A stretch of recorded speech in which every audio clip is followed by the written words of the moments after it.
Note किया है आपके पास कि dot product is an inner product. ठीक, तो जो मैंने प्रॉपर्टीज लिखी हैं, पहली प्रॉपर्टी क्या थी, u का इनर प्रोडक्ट v के साथ, तो u का डॉट प्रोडक्ट अगर आप v के साथ लेते हैं और v का u के साथ तो बात सेम। नंबर 2, u को u का डॉट प्रोडक्ट लेते हैं v प्लस w के साथ, तो वो किसके इक्वल होगा, u dot v plus u dot w। Number 3, जो मैंने आपको बताया कि constant time of u dot v करें, तो वो constant time of u dot v कर लें या u dot constant time of v कर लें, तो ये बात है। नंबर 4, कोई इनमें से दो प्रूव कर लें, ठीक है ना, ये वाली इनमें से। अच्छा, फोर्थ क्या था, u डॉट u हमेशा क्या आएगा, ग्रेटर देन 0 आएगा, एंड u डॉट u अगर 0 आता है तो if and only if u is equal to 0। ठीक है, तो ये बड़ी आसान सी प्रॉपर्टीज है। तो ये वही जो इनर प्रोडक्ट मैंने लिखा होता है, ये वही है डॉट प्रोडक्ट की फॉर्म। ठीक है, तो फर्क कोई भी नहीं है तो दरमियान।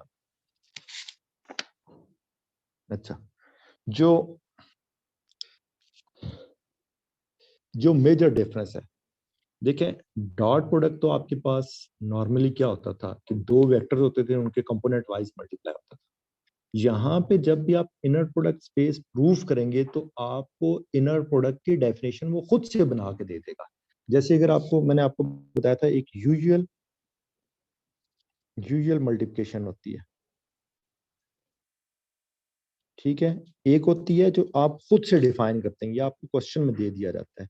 तो यहाँ पे डॉट प्रोडक्ट की जो डेफिनेशन होगी, यूजुअल या इसको या स्टैंडर्ड भी कहते हैं, ठीक है ना, स्टैंडर्ड मल्टीप्लिकेशन। एक तो ये है स्टैंडर्ड मल्टीप्लिकेशन। दूसरी एक वो मल्टीप्लिकेशन है जो आपको आपको क्वेश्चन पूछने वाला लिख के दे देता है कि आपने जब भी दो वेक्टर को मल्टीप्लाई करना है तो ऐसे मल्टीप्लाई, ठीक। अच्छा, तो हम एक अदा कोई ना इनर प्रोडक्ट स्पेस प्रूफ करते हैं, लेकिन इन प्रॉपर्टीज को आप जहन में रखिएगा, इनको यूं जहन में रखना बेशक, ठीक है, इन सिंबल की फॉर्म में या इसको डॉट की फॉर्म में सेम याद रखना, लेकिन आपने यूज ये सिंबल करना है इनर प्रोडक्ट, ठीक।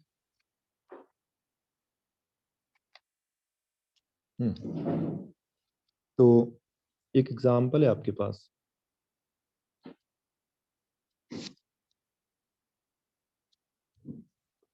इसमें ये कह रहा है कि लेट वी कोई भी टू डायमेंशनल स्पेस है, आर स्क्वायर का मतलब है two dimensional space. Let u is equal to, ये आपके पास है for example u1 u2 two dimensional कोई भी वेक्टर है, and v is equal to v1 v2, ठीक। डिफाइन, क्या डिफाइन है, अब देखें, उसने दो वेक्टर का इनर प्रोडक्ट डिफाइन करके दिया। नंबर 1, कैसे उसने मल्टीप्लाई किया, u और v का जब भी आप इनर प्रोडक्ट लोगे, वो ये कह रहा है, तो ये कैसे मल्टीप्लाई होंगे, 3 टाइम ऑफ u1 जो सा है वो v1 के साथ मल्टीप्लाई हो जाएगा 3 टाइम, और दूसरा जो सा है वो 2 टाइम ऑफ u2 v2 हो जाएगा। और दूसरा जो क्वेश्चन इसने दिया हुआ है वो कह रहा है कि पहले तो ये प्रूफ करेंगे ना, फिर दूसरे में ये कह रहा है कि दो वेक्टर का जब भी इनर प्रोडक्ट लेंगे तो कैसे मल्टीप्लाई होंगे, पहला वेक्टर दूसरे वेक्टर के पहले कंपोनेंट के साथ u1 v1, ठीक है, minus u1 v2 minus u2 v1 plus 3 time of u2 v2, ठीक है। तो ये डिफाइन है। तो कह रहे हैं शो दैट, शो क्या करना है, शो दैट v, जो कैपिटल V आपके पास वेक्टर स्पेस है, ठीक है, is an inner product space. ये क्या बन जाएगी, इनर प्रोडक्ट स्पेस पर। तो कैसे प्रूफ करेंगे, देखें, पहली वाली कौन सा इनमें से प्रूफ करूं, अगर आप लोग अवेलेबल है तो बता।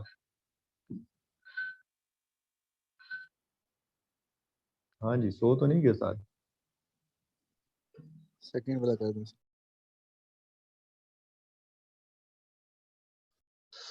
अच्छा, तो एक सेकंड वेट कीजिए।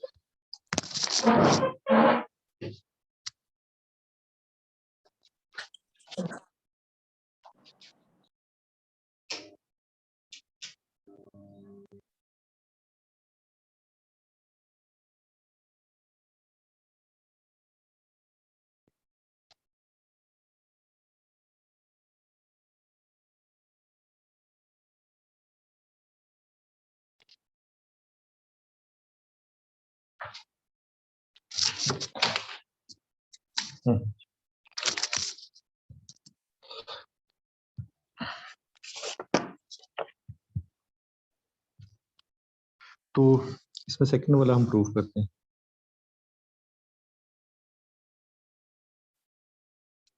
ठीक है, तो सेकंड वाला क्या लिखा हुआ है आपके पास? तो सबसे पहली प्रॉपर्टी क्या थी देखें, नंबर 1 प्रॉपर्टी, ये चले।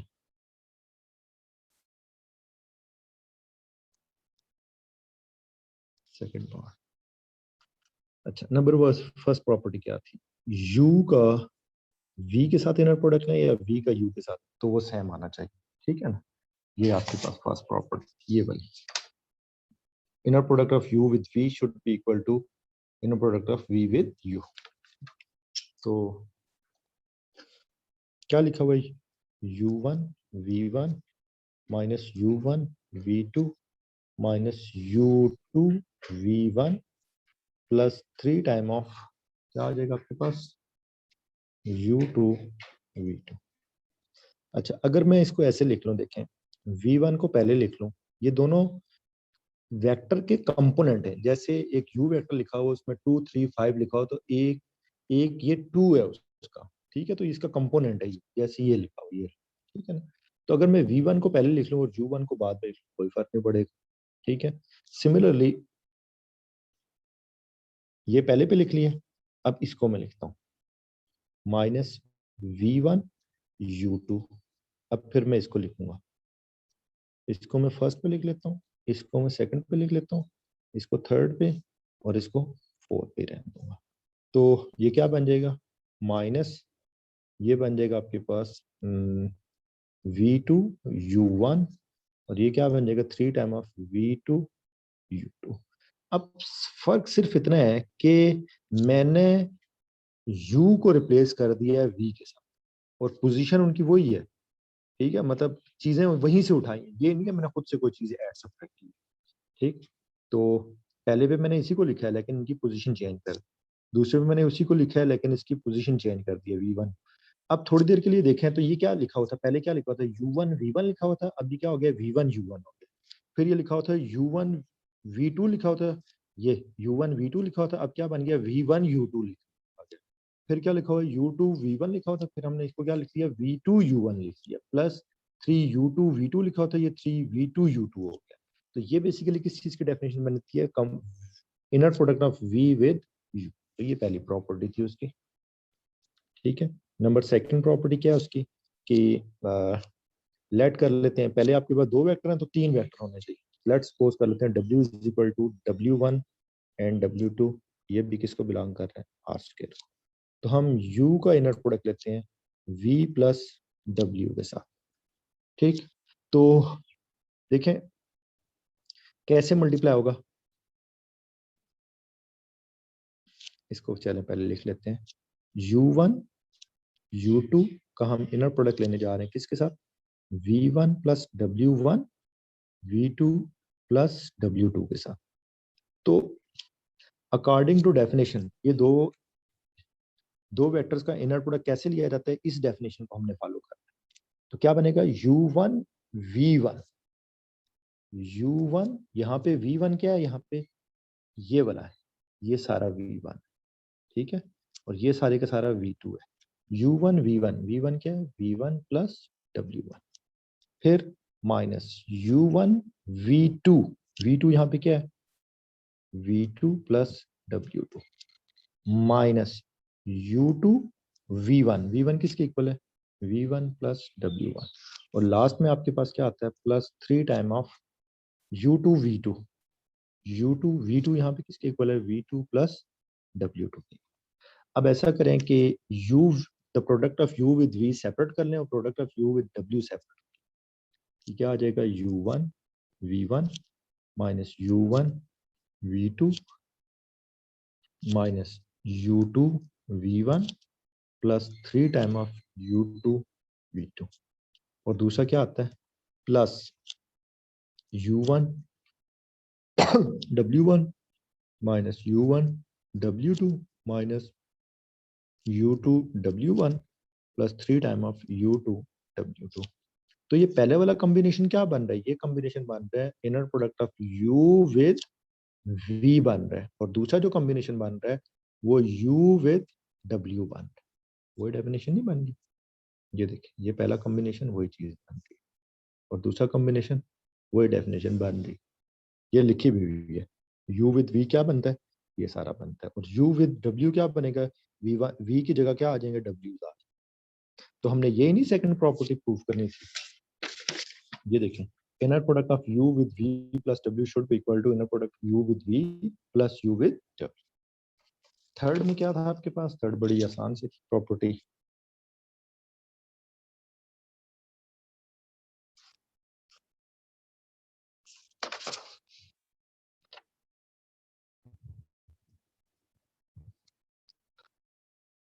थर्ड प्रॉपर्टीज की कि constant time of u with v।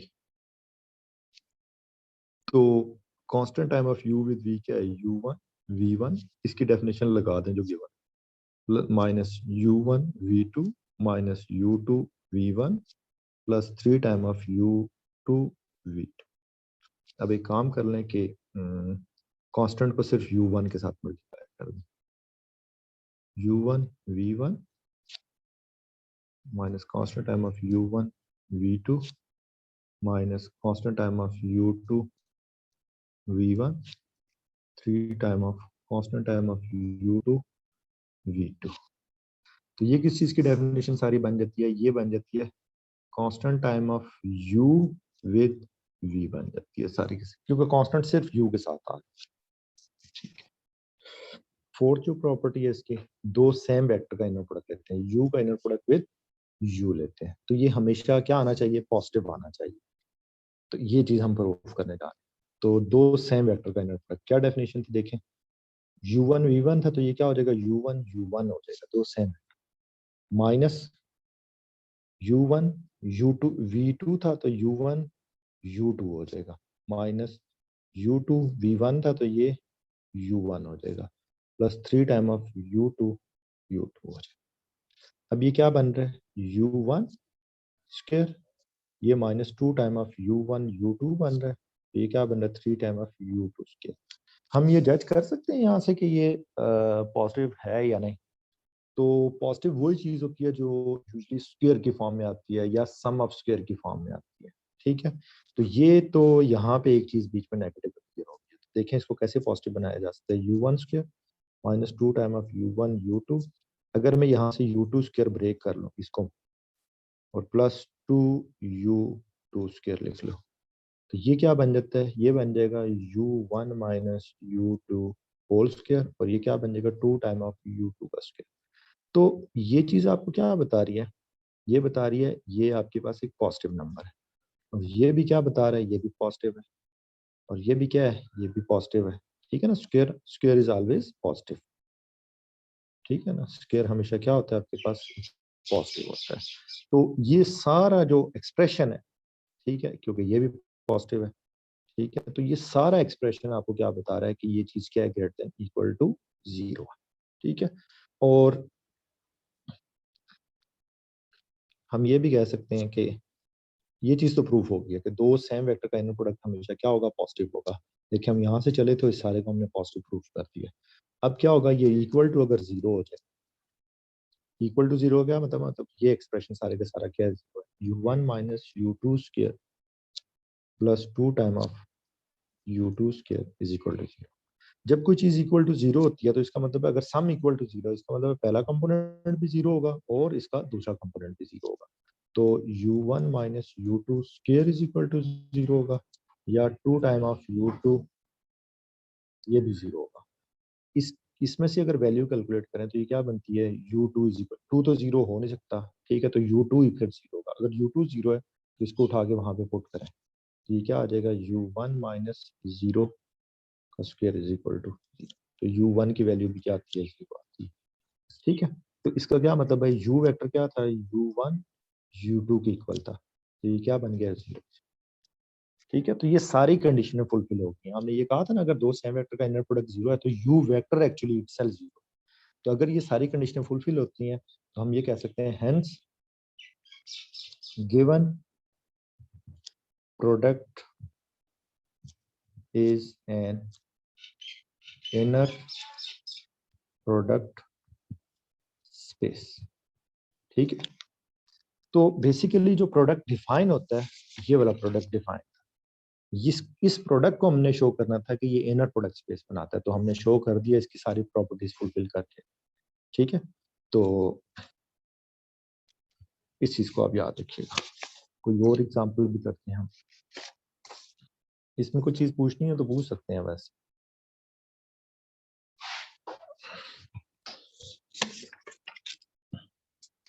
चलिए दो एग्जांपल और कर लेते हैं इसकी।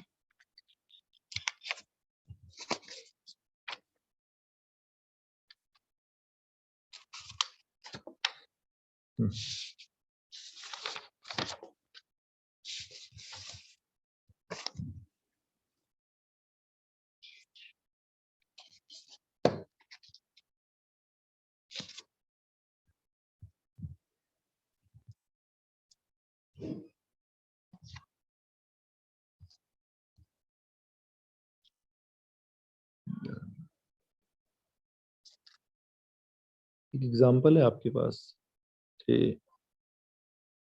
Late V be the vector space of all n cross 1 matrices, मतलब n रोज और 1 कॉलम है जिन्हें, ठीक है, ओवर आर का क्या मतलब है, जो रियल नंबर्स हैं सारे के सारे, और डिफाइन जो किया हुआ है, डिफाइन प्रोडक्ट,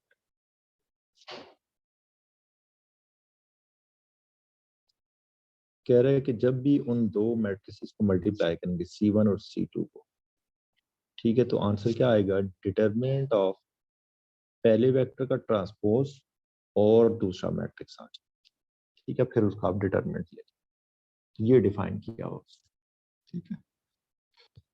अच्छा, फिर क्या कह रहा है, वेयर, यहाँ पे जो मैट्रिसेस हैं वो किस शेप में है, ये मैट्रिक्स किस शेप में, C1 जो सा मैट्रिक्स है वो कॉलम वेक्टर है। कॉलम वेक्टर किसको कहते हैं आप, इसमें जो एक कंपोनेंट आ रहे हैं वो x1 x2 so on xn N dimensional है, ठीक है। C2 भी क्या है आपके पास, y1 y2 so on y। चलो मैं C3 भी लिखता हूँ, C3 इज इक्वल टू क्या होगा, z1 z2 z, ये सारे के सारे एंड है, ठीक है। अच्छा, प्रूफ क्या करना है, ये जो पहली इक्वेशन है, शो दैट गिवन प्रोडक्ट, जो इक्वेशन नंबर 1 लिखी हुई है, is an inner product space बनाते हैं, ठीक है। तो इसको हम सॉल्व करते हैं, कैसे सॉल्व करेंगे आप, सबसे पहली प्रॉपर्टी क्या थी, नंबर फर्स्ट प्रॉपर्टी, u का inner product with v should be equal to inner product of v with u। तो C1 का C2 के साथ इनर प्रोडक्ट लेते हैं, क्या था वो, डिटर्मिनेंट ऑफ C1 का transpose C2, determinant of C1 का ट्रांसपोज, C1 का ट्रांसपोज क्या बनेगा देखें, x1 x2 so on xn, और C2 क्या आपके पास, y1 y2 so on y, ठीक होगी बात। अब इनको जब मल्टीप्लाई करेंगे तो क्या आएगा, determinant of first row first column आ जाएगा x1 y1 x2 y2 so on xn yn। ये एक नंबर बन गया। देखें ये कितनी रोज है इसमें 1/n, ये क्या है n/1। तो ये आउटपुट क्या आई है, ये आई है 1/1, मतलब एक नंबर आ गया। फॉर एग्जाम्पल वो नंबर क्या हो सकता है 2 3 5 7, कुछ भी नंबर, कोई एक नंबर आ गया। तो एक नंबर का डिटरमिनेंट क्या होता है, वही नंबर ही आ जाता है। फॉर एग्जाम्पल मैं कहता हूँ कि डिटरमिनेंट ऑफ 5 निकालें तो वो क्या आता है 5। डिटरमिनेंट ऑफ 100 निकालें तो वो क्या आएगा 100 ही आएगा। ठीक है, ये एक नंबर है तो इस नंबर का डिटरमिनेंट भी क्या आएगा, इटसेल्फ ये नंबर आ जाएगा x1 y1 x2 y2 plus so on xn y। ठीक, तो अगर मैं ये कर दूं कि इनकी पोजीशन चेंज कर दूं y1 x1 y2 x2 plus so on yn xn कर दूं, तब भी कोई फर्क नहीं पड़ेगा। या इसके बारे में डिटरमिनेंट अगर लिख दूं तब भी कोई नहीं फर्क पड़ेगा। y1 x1 y2 x2 so on yn xn। और अगर इसको मैं ऐसे लिख लूं इस फॉर्म में, डिटरमिनेंट ऑफ यूं लिख दूं y1 y2 so on yn, दूसरे को मैं लिख दूं x1 x2 xn, तब भी कोई फर्क नहीं पड़ेगा। ठीक है ना, वो रिवर्स प्रोसेस में लिख लूं। पहले हमने यूं सीधा लिखा था, अब इसको रिवर्स प्रोसेस में लिख रहा हूं। तो ये किस चीज की डेफिनेशन बन जाती है, ये बन जाती है C2 के ट्रांसपोज की, और ये क्या बन जाता है C1। तो देखें C1 का इनर प्रोडक्ट विद C2 की क्या डेफिनेशन थी, determinant of C1 transpose C2 बना था। तो अगर C2 पहले आ जाए और C1 बाद में आ जाए तो वो किसकी C2 C1 की डेफिनेशन बन जाती है। तो ये बन जाता है C2 C1, inner product of C2 with C1। तो हमने यही प्रूव करना था पहली प्रॉपर्टी में कि inner product of U with V should be equal to inner product of V with U। तो ये हमने पहली प्रॉपर्टी। ठीक है, अच्छा दूसरी प्रॉपर्टी जो चीज की है वो क्या है आपके पास के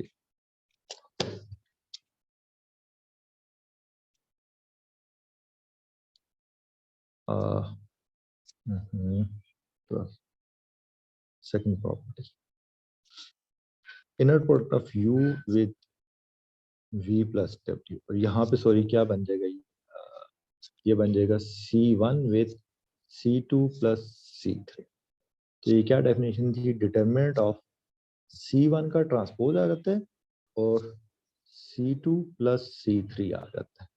ठीक है, तो अगर वही डेफिनेशन फॉलो करें, डिटरमिनेंट ऑफ C1 क्या बनता है, देखें आपके पास C1 बन जाता है का transpose x1 x2 so on xn।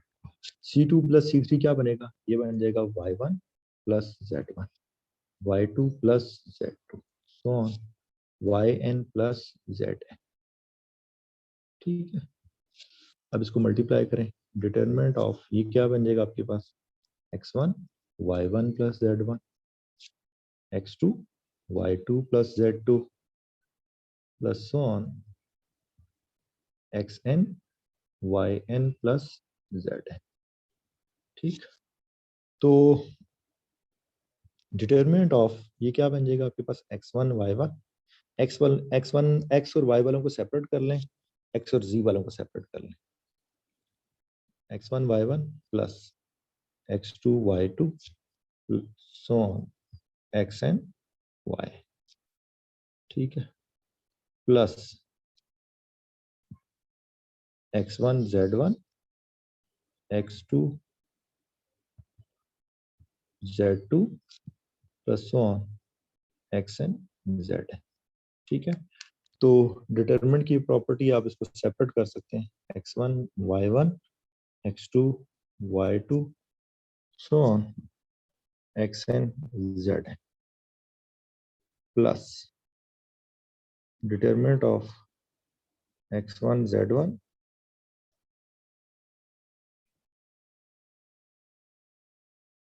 ठीक है, तो ये किस चीज की डेफिनेशन बन जाती है, ये बन जाती है determinant of x1 x2 so on xn का inner product with y1 y2 yn। और दूसरा क्या बन जाएगा आपके पास determinant of x1, x2, so on, xn with z1, z2, z। ठीक, तो ये बन जाएगा डिटरमिनेंट ऑफ C1 ट्रांसपोज। जी बच्चों, सर ये आपने इसके ऊपर वाले स्टेप के डिटरमिनेंट के एंड के ऊपर ये zn क्यों लिखा हुआ है ऊपर कहाँ पे? yn ऊपर वाले ये स्टेप वाले, में? नहीं सर, इसके नीचे। ये वाले, ये सॉरी, ये yn, ये yn। ठीक है, अच्छा ये क्या बन जाएगा C1 ट्रांसपोज, और ये क्या बनता है C2, और यहाँ पे ये क्या बन जाएगा डिटरमिनेंट ऑफ C1 ट्रांसपोज और C3 बन जाएगा। ये किस चीज की डेफिनेशन बनती है C1 का इनर प्रोडक्ट विद C2, और ये किस चीज की डेफिनेशन बनती है C1 का इनर प्रोडक्ट विद C3। क्या हमने यही नहीं प्रूव करना था? जैसे ये था कि inner product of U with V plus U with W, हमें ये प्रूव करना था। तो यहाँ पे देख लें, inner product of C1 with C2 plus C3 should be equal to inner product of C1 with C2 plus inner product of C1 with C3।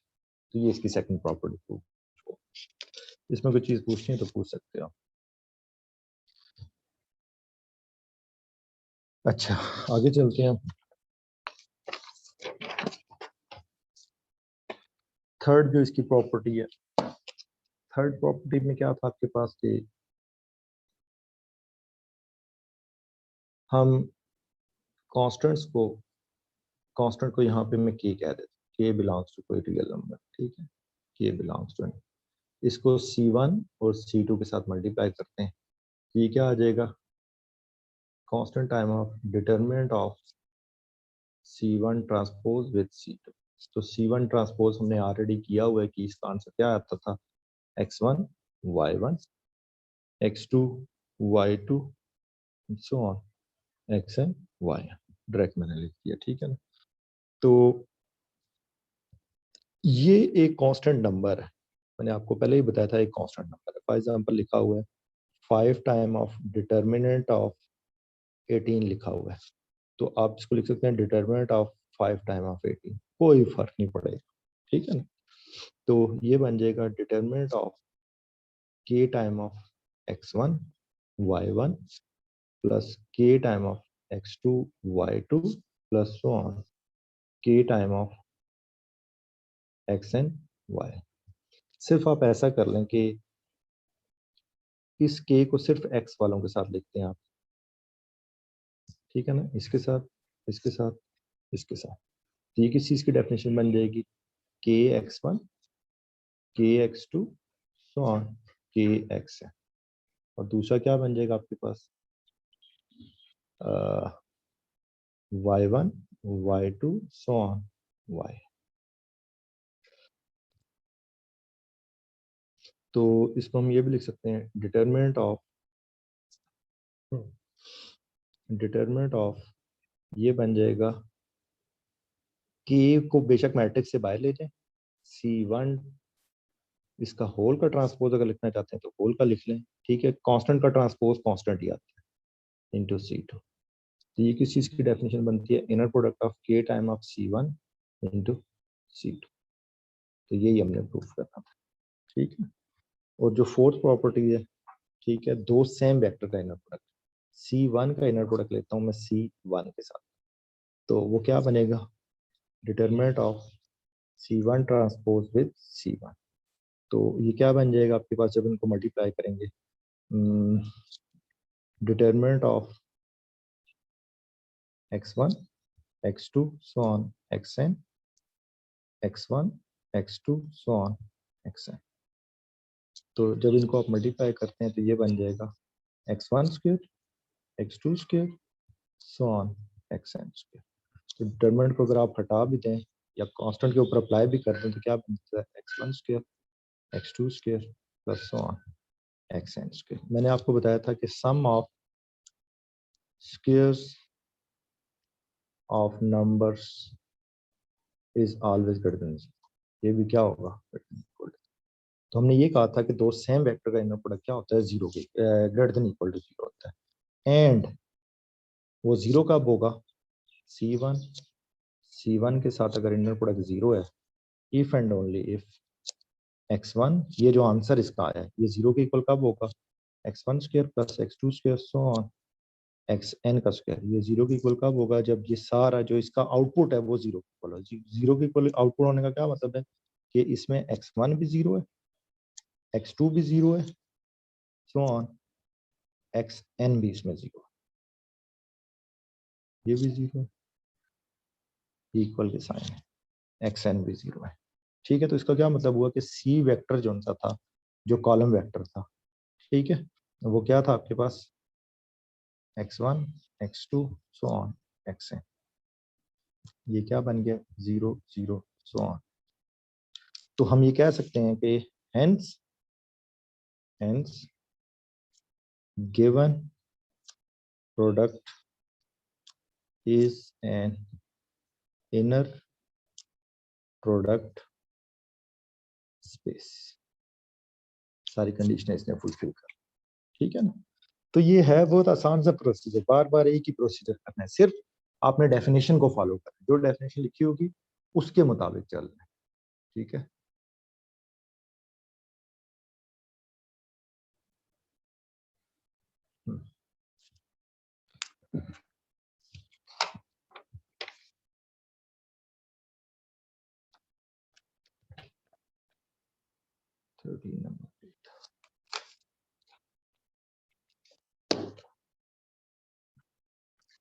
हम एक और एग्जांपल करते हैं।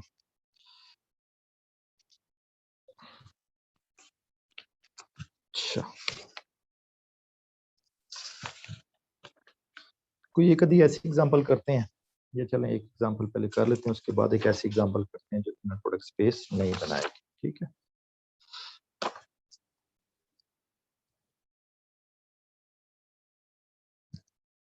एग्जांपल में ये कह रहा है कि late V be the vector space